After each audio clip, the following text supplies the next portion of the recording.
Samuel, greetings. You are seeing Dr. Drain again tonight, yes?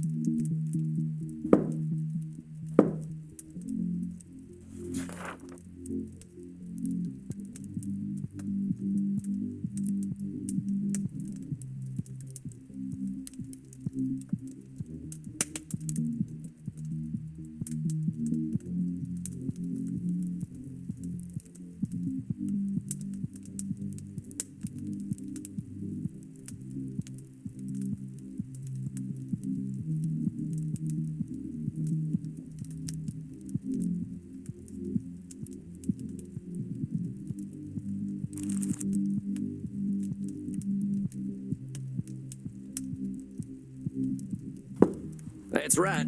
I'm keen to see how he's getting on. That fella's got himself wrapped up real tight. Do not expect too much change too quickly.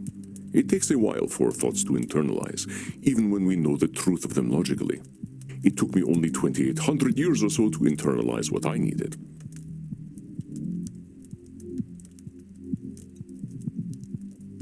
I don't think the doc's gonna be too keen to wait that long. I do not think he will have to. Unlike myself, he has you to guide him. Oh, gosh. I barely know what I'm doing, boss. I'm not sure I can keep track of all these new distortions I know about. I do not expect you to. We humans are distortion machines, my friend. But let us ensure we address Dr. Drain's core distortion. You know what it is, don't you?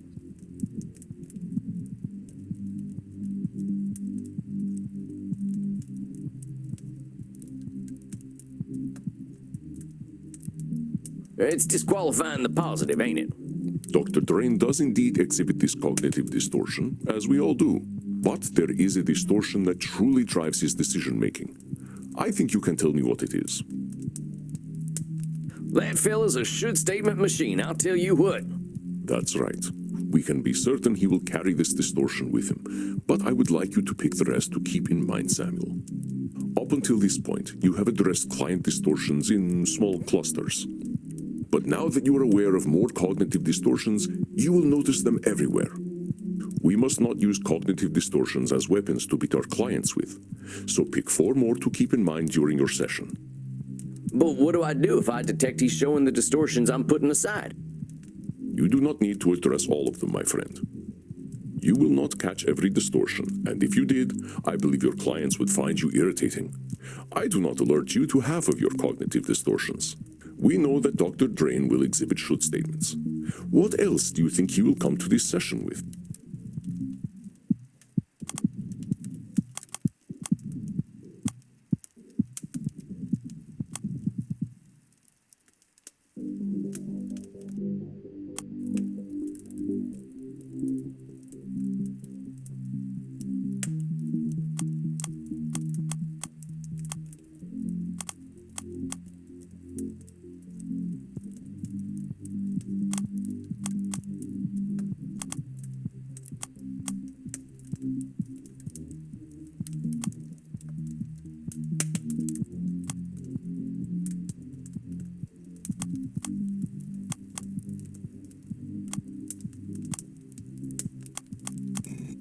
I think I've got what I need now. Very good, Samuel. I will leave you to it. Have confidence. It is well earned. I guess I just gotta believe you. All right, Andy, I'll do my best.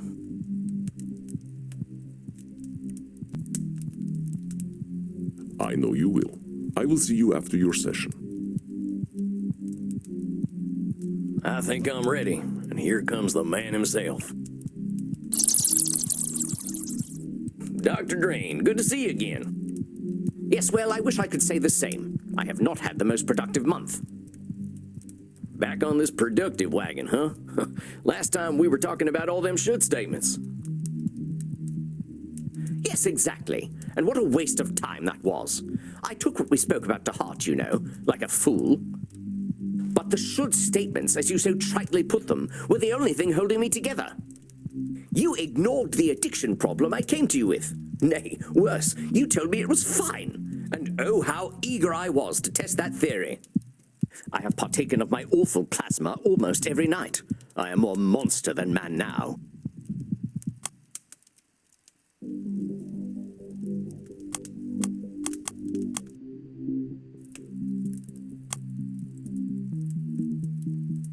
Dr. Drain being fair in his description of himself, Samuel?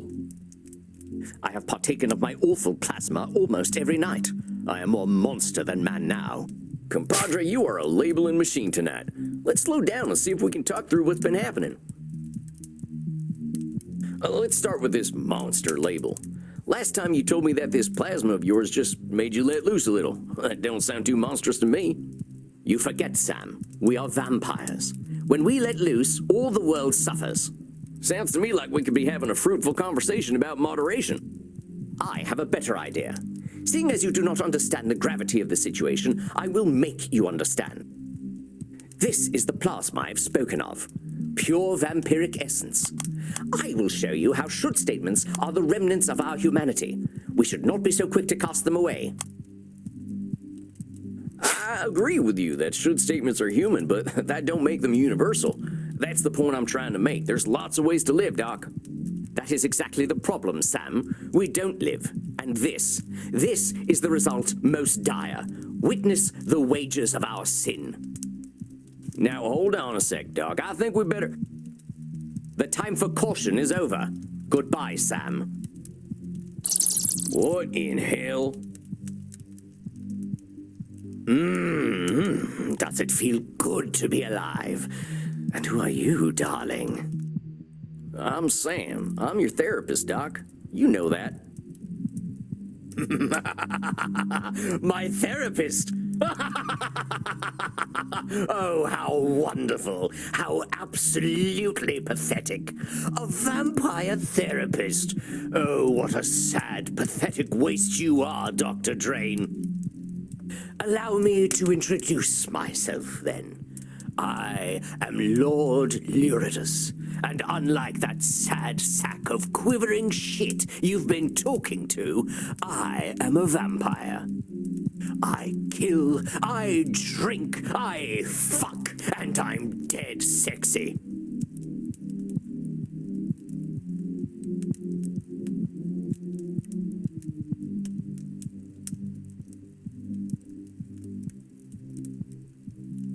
I gotta say, you're looking more relaxed, Doc. Because I have nothing to hide, unlike Dr. Drain, the little twerp. If not for these restrictive clothes, I'd be rubbing my balls over this delightfully soft couch. Now, what'd that couch ever do to you? Yes, I see it in your eyes. You're afraid, aren't you, American? Your Puritan blood chills at the sight of me. Maybe I'll warm it up before I drain it from you and turn you into a husk with a stupid hat. I wouldn't try it. I'm not you, though, am I? And I am always hungry. I suggest you stay right where you are. A vampire with a gun? Oh, how our kind have fallen.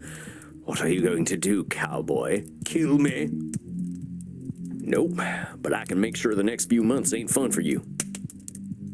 Oh, how very kind of you to care about me, darling. It'll be our dear Dr. Drain who suffers. But I need the little worm for now, so I suppose I'll let you live. Mighty kind of you. Now you just settle on down and we're gonna have a chat. Ugh, talking. We are animals. We are not meant for talking. But very well. At least give me something to drink. I can rely on your piteous human blood to do me that kindness, yes? All right, but I'm watching you, hombre. Look all you like. The show is free.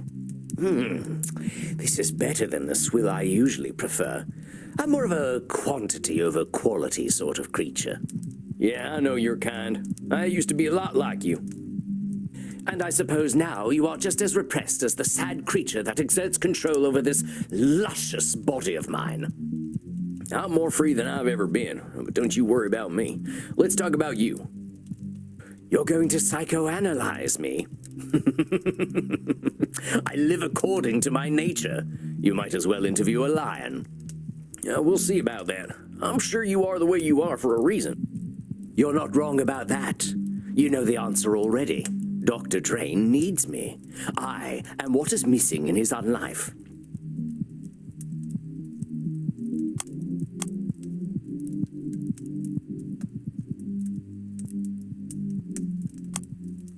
You think this is all about you, but you're damn wrong. It's about Dr. Drain. Please. The man could die. Has died. And it hasn't made a damn bit of difference to anyone. Without me, he barely even has an existence. Poor fool. His penis was nearly mummified when I got hold of it. Okay, that's gross, and also wrong. Dr. Drain existed long before you did. If you call that an existence, I am his hidden strength. I am his true essence. He is nothing without me, which he already realizes.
Lord Luridus seems to believe Dr. Drain is a completely insignificant part of his existence.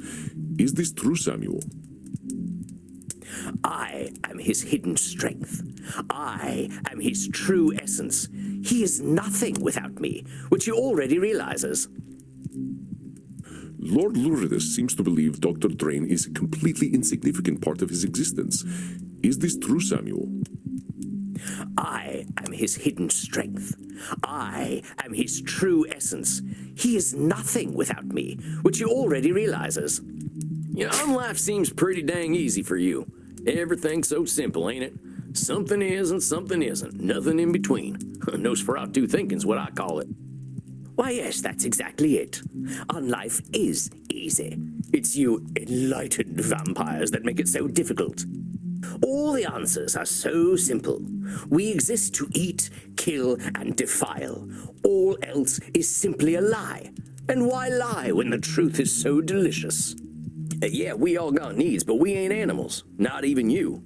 You wouldn't be able to appreciate all them dirty deeds you love so much if you were. A pearl of wisdom from a delectable tot. You speak truly. We are lucky indeed to have the capacity to revel in our depravity.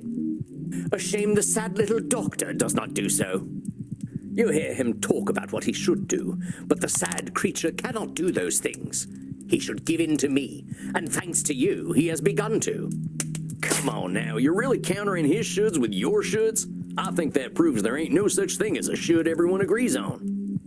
But my shoulds are so much more entertaining. His have only bred him hundreds of years of pathetic existence. Well, that don't make a damn bit of difference. I bet there are vampires a hell of a lot more depraved than you who think you should be doing things differently. Really? Oh, you must introduce me. If there are holes I don't know about, I should very much like to know where they are. How old are you anyway? Dr. Drain's been summoning me for 14 years now. Oh, things are starting to make a lot more sense. You certainly sound like a 14-year-old. The transformation has already begun. I will subsume him. His body and his mind will belong to me completely, and Dr. Drain will cease to be. You're awful confident about that, but I got bad news for you. You don't control Dr. Drain, he controls you. Oh, darling, the little doctor controls nothing at all, least of all himself. Make no mistake, he shall be mine. Oh yeah, and how do you know that? I know the little wretch far better than you do. He hasn't changed in centuries. Was he in therapy then? No, only in the modern age do we make do with such delusional exercises. So not everything he does is predictable. I don't think you got a good reason to be so confident. Are you trying to fill my head with doubts? Do you even think that such a thing is possible? There is no such thing as doubt for beings such as we. We live or we die. That's all. And I will live. I notice a funny way you and Dr. Drain talk about each other, as though you're totally different people. You really think that's true? Have you spoken with our pathetic little doctor? You know, he doesn't drink real blood. That's why he's so weak. Hold on, how's he even alive if he's not drinking blood? Oh, the little ball of shame didn't tell you. He's not even a vampire. He drinks that synthetic trash he produces instead of real blood.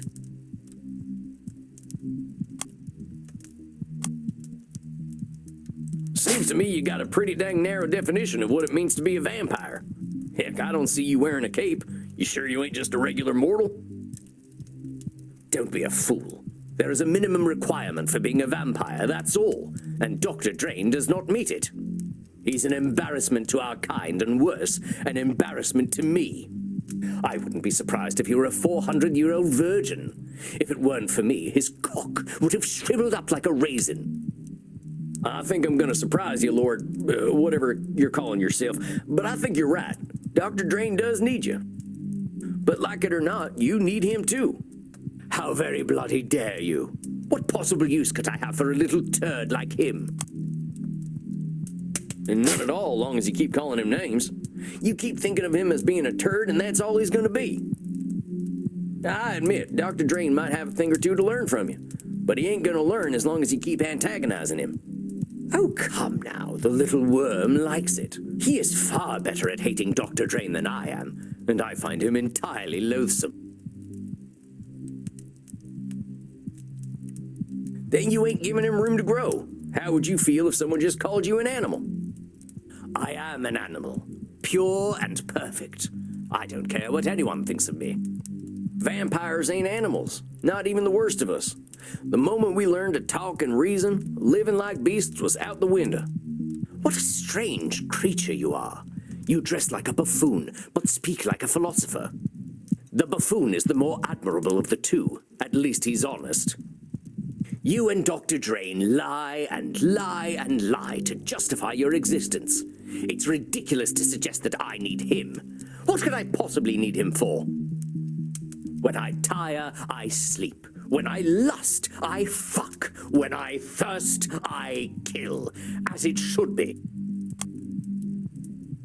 There it is again, that simple thinking and them shoulds that are only yours. Come the hell on. You think we vampires should just go on autopilot? Fuck, sleep, kill, repeat? Well, naturally, we should ensure that those things are fun. Otherwise, what's the point in doing them? That's it right there. I agree with you entirely. About time. I'll remove my clothing then. Or perhaps I'll remove yours. Not so fast. You're missing the point. If we're doing these things because they're fun, well, everybody's got their own idea of fun. That's our human experience at work. Like me, for instance. I'm more of a high-intimacy kind of lover. Oh, boff. You managed to make even delightful things seem so heinous. I'm only speaking the truth. What makes you so damn sure you know what being a vampire is anyway? Why do you think you've got it all figured out? Lie to yourself all you like, darling. We're all alike. I know what you crave. Oh, that poor mortal had a family. Who gives a damn? I'm thirsty. That poor mortal must consume in order to live, and so must I. He simply pretends not to enjoy it. I don't need to do any such thing. I love to kill. I love the taste of blood. Why would I love it if it weren't the only way to live? Point is, you're gonna get real fucking bored if you don't find a reason to do what you're doing. Do you think I need a purpose? That's a mortal concern. I don't need a fucking legacy. I need blood. The only thing I should do is what I was made to do. You're just as bad as Dr. Drain with all them should statements. He keeps talking about what he shouldn't do, and you keep talking about what you should do. You both act so damn sure of yourselves. You're so damn sure blood is all you need. Oh, did I forget to mention all the fucking? No, but hombre, you live forever. Food and sex is enough for animals. They got short lives. They get threatened and they die real quick. I know a lot of vampires who live like animals, and every single one of them is lost. Like him or not, Dr. Drain is your reason for living. Hell, if he didn't make this plasma stuff, you'd still be buried deep somewhere in his head. Fuck you. Dr. Drain is a pathetic little liar, and I will destroy him. That's what he wants. Then I'll come for you. If you're gonna kill me, you'd better be a quicker draw than I am. You wanna try your luck, compadre? No need. I do thirst, though, and I smell something downstairs. I smell mortals and virgins. Oh, how delicious. You've been holding out on me, cowboy. You can drink what's in that bottle till Dr. Drain comes back. I ain't letting the likes of you near them people. At least you're aware enough to know that I am a ravenous beast. And beast that I am, I must kill. You will do no such thing to my mortals. Restrain yourself. Oh, now who is this beautiful morsel? I am far older than any blood you have ever tasted, whelp. Do not dare to think you can overpower me. Don't threaten me with a good time, Daddy. I will keep this poor animal contained, Samuel. You did excellent work in handling him. Deserve some rest. I will meet with you later. If you're sure.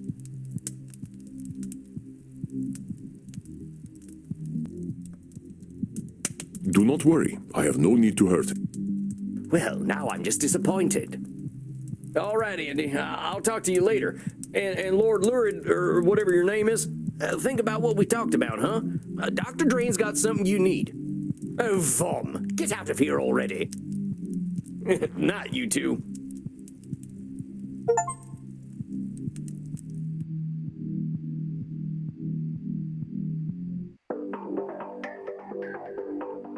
Tornation. Barely walked out of that one alive. And I thought therapy was just talking.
I could use a drink. If it isn't the Lone Ranger. Hey, Crimson. You look a little down, cowboy. Have a shot. I don't mind if I do. Rough one tonight. Well, you could say that. My client went a little feral. Tried to attack me. That ain't good. I hope you booted their ass out. Well, here's the thing. He wasn't himself. The fella, he can't stand being a vampire, so the vampire comes out in nasty ways. Don't put yourself into too much danger, cowboy. Cleaning up a pile of ashes isn't my idea of a good night. So what? He just went and turned into a monster? More or less. Went from a restrained fella to a hedonist beast. How do you think you handled it?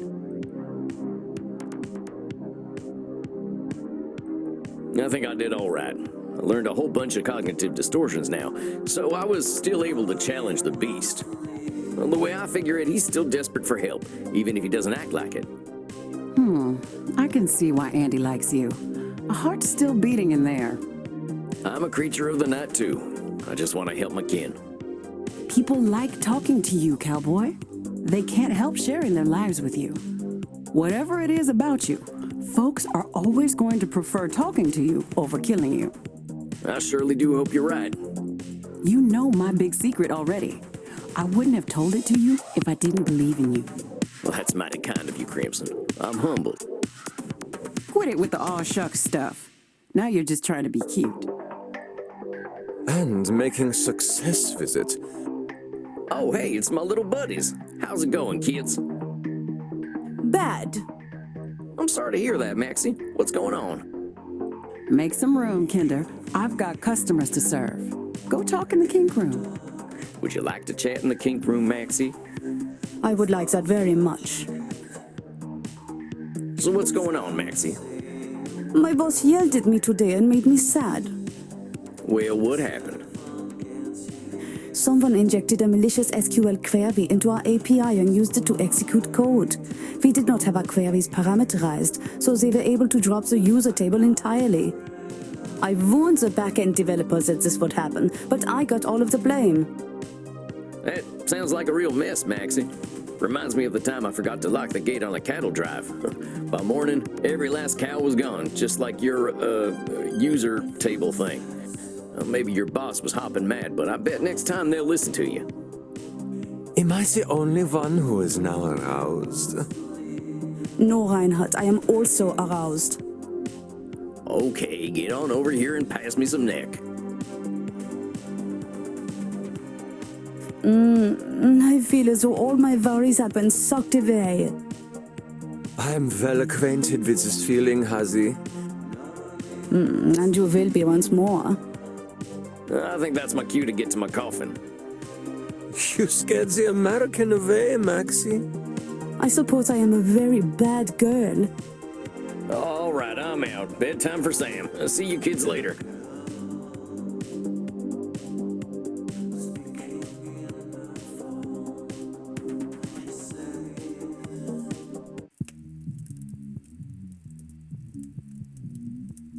Samuel, greetings. Oh, hey, Andy. What is wrong, my friend? You don't seem your chipper American self. I guess I ain't too happy to be seeing tonight's client. I'm still feeling the tongue lashing she gave me last time. Ah, yes, the Senora d'Este. She certainly has a way with words. It ain't that. It's just this sense I get. Like she thinks I can be a certain way just 'cause she tells me to. Aha. At least that makes her chord distortion clear, doesn't it? You know what it is, of course. That lady's got control fallacies out the wazoo, and they've given her centuries of stress. I do not know this term, wazoo, but you are correct.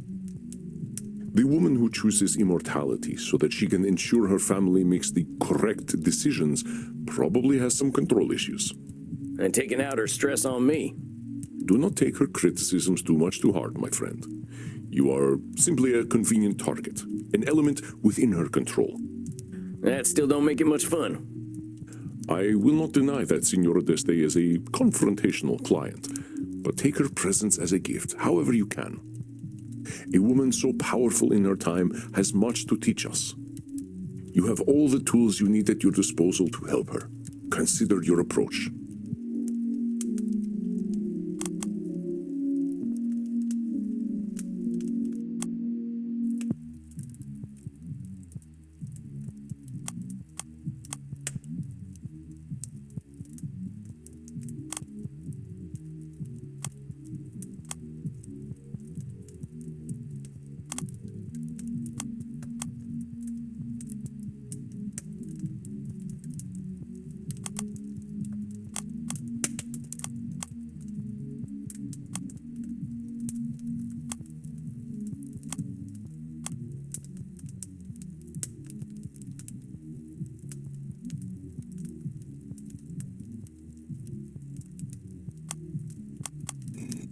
All right, I think I'm ready.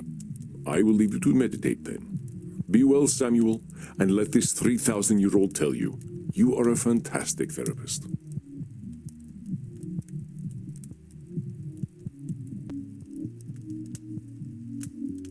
Oh, gosh. You're gonna make me blush.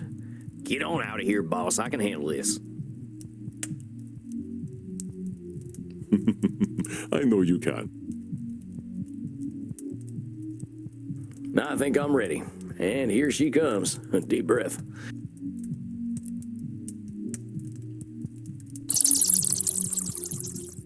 Howdy, Senora. Nice to see you again. Liar. You are as pleased to see me as I am to see you, therapist. We're gonna get straight into it, huh? All right, lay it on me. Why ain't you happy to see me? Because you are a worm. Now, I've been called a lot worse. You're gonna need to be more specific than that, Senora. You are a worm because of the way you wriggled into my mind the last time we spoke, leaving behind loathsome doubts. The only reason I am here is to confront you for your beastly behavior.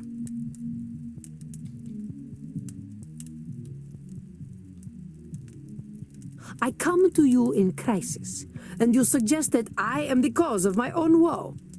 Aren't you supposed to help me? Senora, you came in here telling me that Art is dead. How am I supposed to help you with that? I don't know. But telling me that my existence has been a complete waste of time is not comforting. I definitely don't remember saying that, Senora. What I said is that you ain't gonna change the world for anyone, but that doesn't mean your work wasn't worth anything. That's what I call...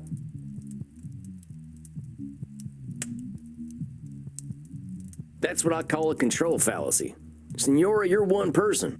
One powerful, intelligent, and talented person, but one out of billions. You can't expect to reach everyone. Doesn't matter how good the art you produce is. It ain't gonna help a fellow like me who grew up without ever having heard the name Michelangelo. Michelangelo? Who is Michelangelo? The guy what painted the Sistine Chapel. Michelangelo. Michelangelo did no such thing. Perhaps you are thinking of a man from New Jersey, or a turtle. It is Michelangelo. Senora, you want to talk about wasting time? What's using me as a punching bag doing for you? Very well. I will speak plainly. I am angry with you, Mr. Walls. Yes, perhaps not all I did was a waste of time, effort, and pain, but to think that much of it was. This is most horrifying.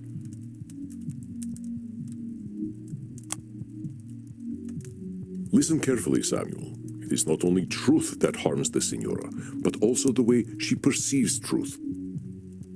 Yes, perhaps not all I did was a waste of time, effort, and pain, but to think that much of it was. This is most horrifying. Listen carefully, Samuel. It is not only truth that harms the Senora, but also the way she perceives truth. Yes, perhaps not all I did was a waste of time, effort, and pain, but to think that much of it was. This is most horrifying. Listen carefully, Samuel. It is not only truth that harms the Senora, but also the way she perceives truth. Yes, perhaps not all I did was a waste of time, effort, and pain, but to think that much of it was. This is most horrifying. Listen carefully, Samuel. It is not only truth that harms the Senora, but also the way she perceives truth. Yes, perhaps not all I did was a waste of time, effort, and pain, but to think that much of it was. This is most horrifying. Maybe it'd help if we looked at that wording you used. A waste of time, effort, and pain. Even if you didn't achieve your goals in them efforts, you can't just say they were a waste of time. Now, if you were sitting in bed for 400 years watching bad TV, then I might agree with you. A disgusting notion. I am already dead. I do not need my mind to actively decompose by watching Batflix's latest trash. So maybe let's reserve waste of time for trash, huh?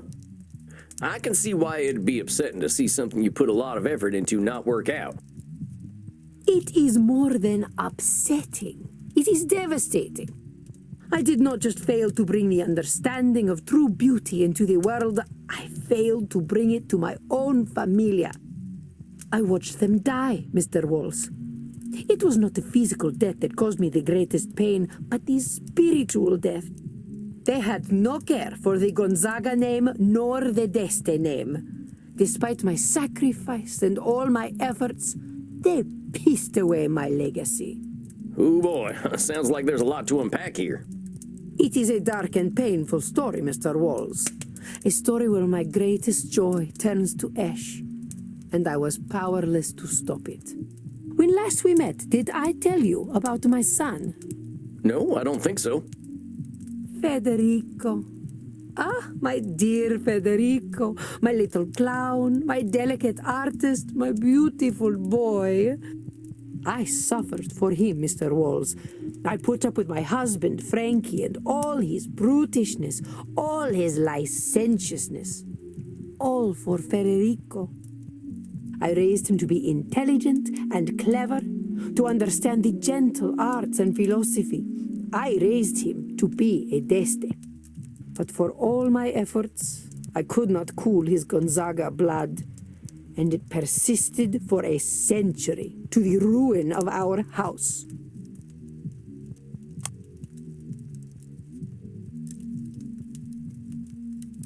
I hate to break it to you, Senora, but every kid's got two parents, whether they know them or not. And kids have got minds of their own. I refuse to believe that we are trapped by our blood. What was my destiny as a girl? Men of my time said it was to be servile and docile, a political pawn. What saved me from that fate? Knowledge, study, an appreciation of art, music, history, and literature. In the same way, I should have been able to save my son. But my failure did not end with my darling Federico. I was only 153 when the once great Gonzaga house surrendered all its honor to the hated Spanish.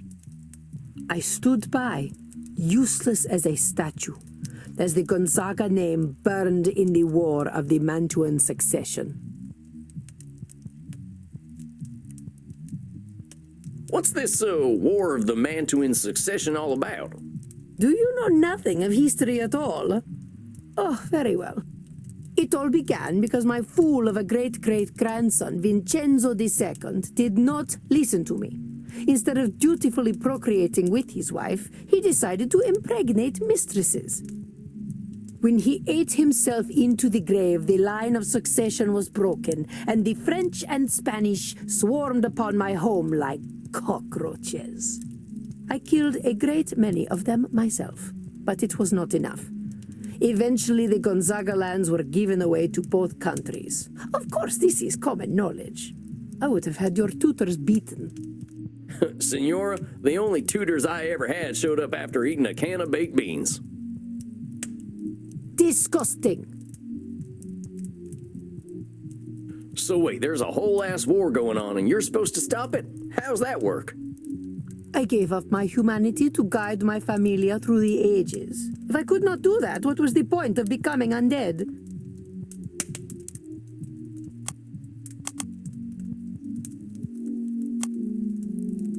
The Senora has put a lot of pressure on herself and dire consequences for failure. Would you not say, Samuel?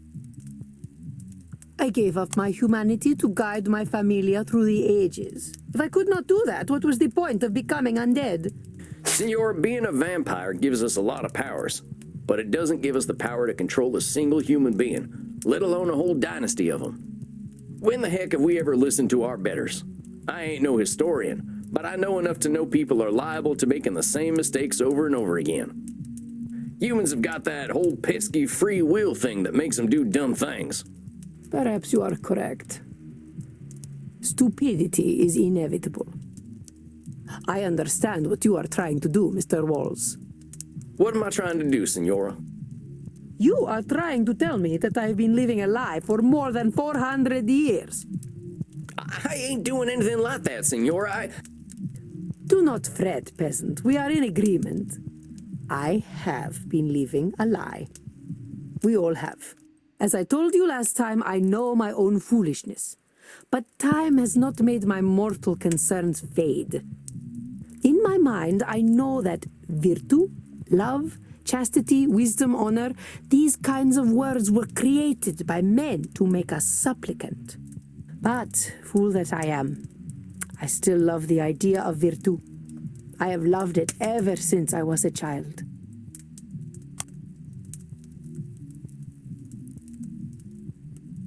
It ain't foolish to have ideals, Senora. Wanting to better ourselves is maybe the thing that makes us human. Perhaps, but whose better do we strive toward? That I follow the better of old perverts is what makes me foolish. Senora, people have been following the ideals of old perverts for thousands of years. Why are you a fool?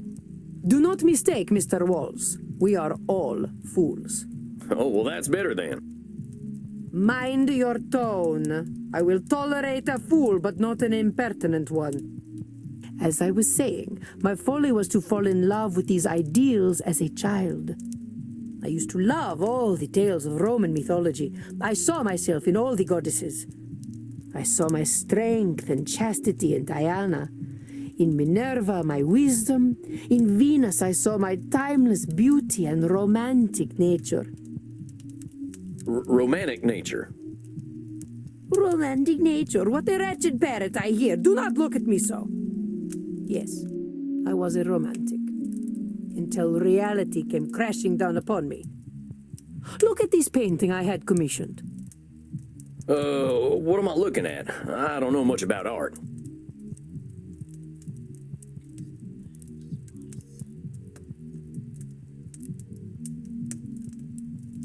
The figures standing upon the arch are Venus and Mars.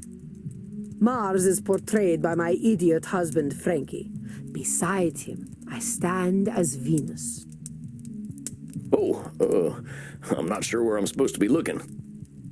You may appreciate my beauty, peasant, but do not let your eyes linger upon my once supple body overlong. This is art, not pornography. But look closer and you will see that even this art is a lie. This is the dream of a foolish girl.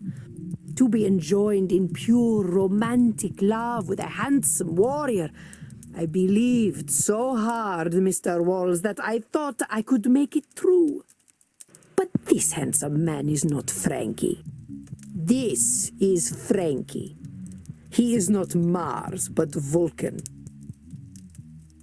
Well, he's got some abs. I'll give him that. Yes, I did not shy from truth. But see how love's aim goes amiss and strikes his gangrenous penis rather than his heart.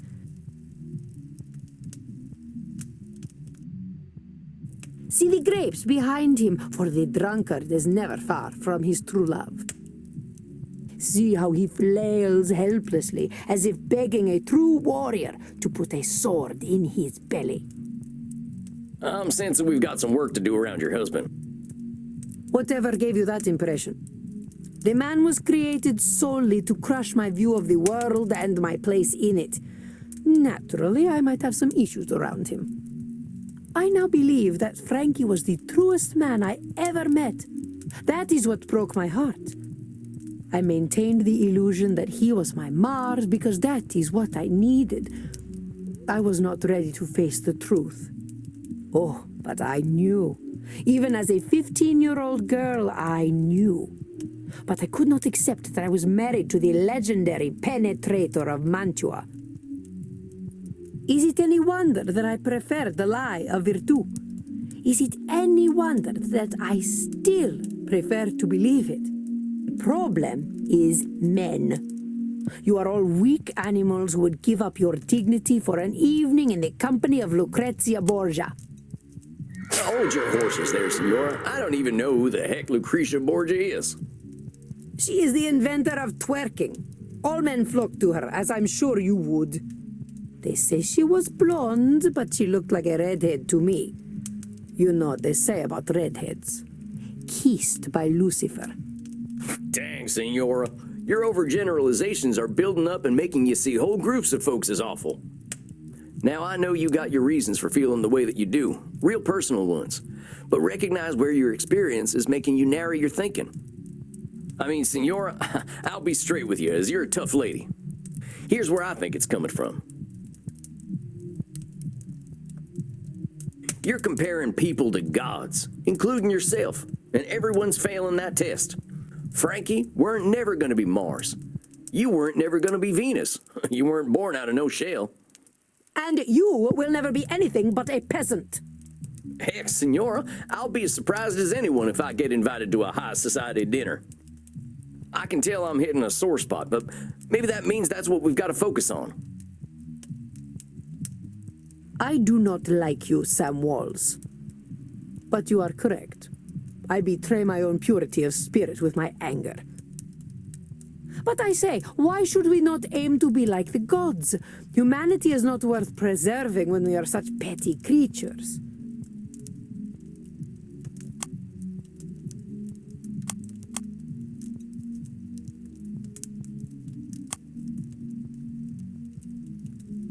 The Signora has a rather dim view of humanity in all its imperfection.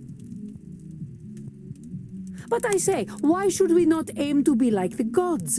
Humanity is not worth preserving when we are such petty creatures. The Signora has a rather dim view of humanity in all its imperfection. But I say, why should we not aim to be like the gods? Humanity is not worth preserving when we are such petty creatures. Wait just a minute there, Senora. Humanity ain't worth preserving? I say you're wrong. Damn wrong. Look at yourself. Look at what you've created. Ain't no goddess has ever done what you've done. You brought some of the finest art ever produced into existence. You ran your own city, which is something I'm pretty sure Venus never did. I suppose that is true. Our mortal concerns seem so pedestrian, though. Senora, humanity is all we've got. Even if we're immortal, every word we're speaking is a result of our humanity. Yeah, we make a lot of mistakes, and some of us sound like peasants, but all that messiness is worth something. It makes us who we are. Senora, I don't think you're a goddess. I think you're way more interesting and impressive, because you're real. Well, you have great wisdom for a peasant, Sam. And your kerchief is a fetching shade of red that matches your eyes. Well, thanks, Senora. Let's focus on you, though. What happens if you're not that perfect goddess? I suppose I have always felt that if I could not live to my ideals, I would be left with nothing. I would be discarded like Frankie's mistresses and die of some sex disease. Oh, Mr. Walls, I know you speak the truth. I wielded great strength in an age where women were not respected. But I alone feel the weight of my family's collapse, so I feel responsible for it.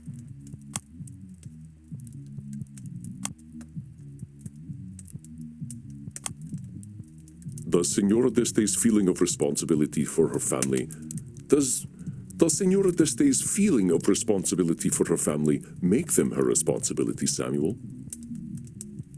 But I alone feel the weight of my family's collapse, so I feel responsible for it. I know it's a lot to bear, Senora, but that weight you're carrying doesn't mean you're the one destined to carry the weight. You get what I'm saying? This sounds like some of that excellent peasant wisdom of yours. Please explain. What I'm saying is that feeling you've got doesn't create truth. You feel that you have ultimate responsibility for your family, but that feeling doesn't make it so. Yes, I see. No one gave me this responsibility other than myself. That's exactly it, Senora. But I was the only person capable of preserving my family, Sam. That is what makes my failure so poignant.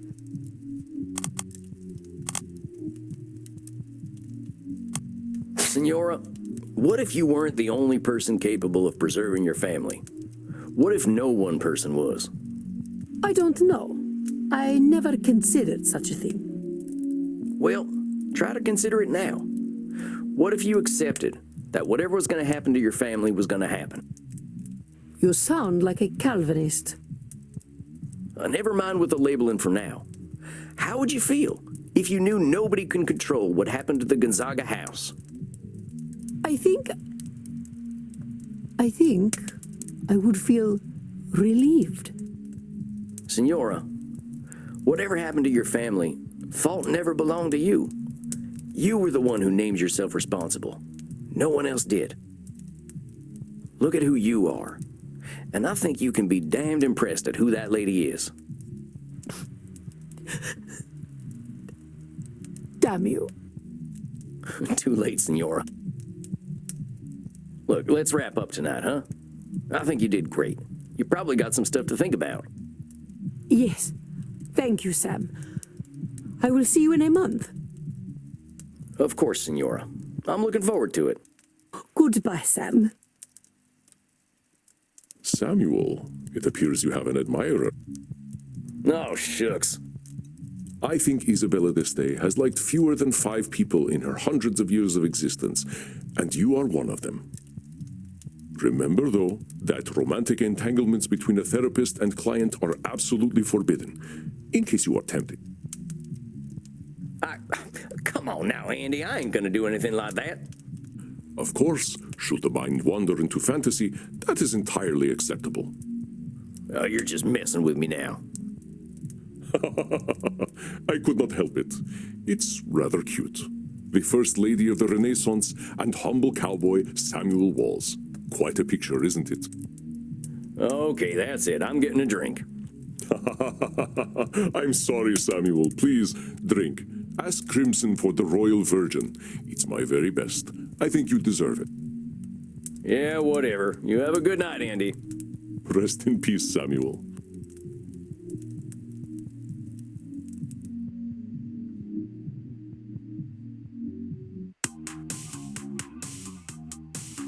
And I thought I had family problems.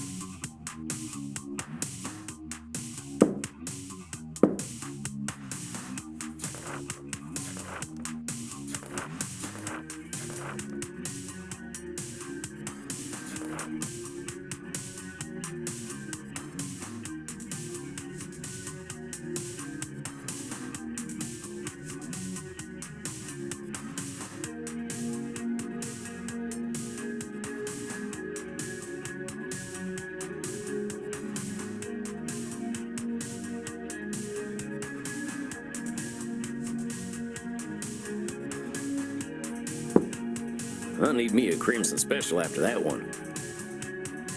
Howdy, Crimson. Think you can fashion me up one of them blood cocktails? I reckon so. Got a lot on your mind tonight, cowboy. Yeah, just thinking about family stuff. I got this client who's got some real tough family issues to go through, and it got me thinking about my own.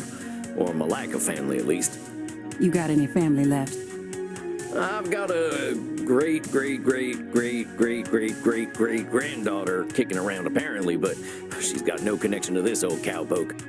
Not sure what she'd say if a man dressed like a cowboy introduced himself as her vampire relative from the 1800s. I see your point. Sounds like you don't have many family problems then. I reckon so. Family means a lot to my client, though. I hope my perspective's still useful. How do you think she's handling her therapy so far? I think she's doing pretty well, honestly. She spent a long time judging herself by her family's achievements, but I think she's starting to recognize the fruitlessness in that. Seems like you don't need her family to be able to give her some hope. I suppose not. Rich family problems were never going to be my specialty anyway. You got family back home, Crimson? Yeah, I've got some family. We don't talk too much. I went a little wild after I got my diagnosis. They're not too fond of my lifestyle choices, but hey, at least I'm alive. And I get to hear them gossiping about how I don't age. Well, you chose a good age to stop getting older. I often wish I weren't such a dusty old corpse, but death comes when it comes. Sometimes he's still waiting for me to give him an opening. Death always is. Pardon me for asking, but is there a reason you're choosing not to be a vampire? There is, but I'm not talking about it tonight. A little mystery makes life a bit spicier, don't you think, cowboy? Oh, I wasn't trying to pry or nothing. Bullshit. I know you're curious. Here, consolation prize. But what is it? Black Widow. Black stuff's just food coloring. Figured you were in the mood for a scary lady tonight. Thank you kindly, ma'am. Think I'll take this to my coffin for a quiet night. You do that, honey. And don't spill in Andy's coffin. He'll act like he's not mad, but you know he's mad. Why should I be upset? What has happened has happened. Not bad, cowboy. Get the hell out of here. Okay, I'm going. See you later, Crimson. There we are. Gotta get me one of these fancy coffins for back home. Now, let's see. What am I in the mood for? I think I'm either gonna find a passage from Little Women that suits me, or I'm gonna watch Shemp get smacked in the head with a hot iron. Or I'm going to bed. I can always turn to the Alcuts in my times of doubt. Somehow they got above it all and started exploring humanity. Now, where was that line? All right, here in chapter 8. I am angry nearly every day of my life, Joe, but I have learned not to show it, and I still hope to learn not to feel it, though it may take me another 40 years to do so. Yeah, that sounds like the Senora. Hope she doesn't have to wait too much longer, and that I'm not making it worse. Well, that's enough fun for one day. Good night, son. See you in hell.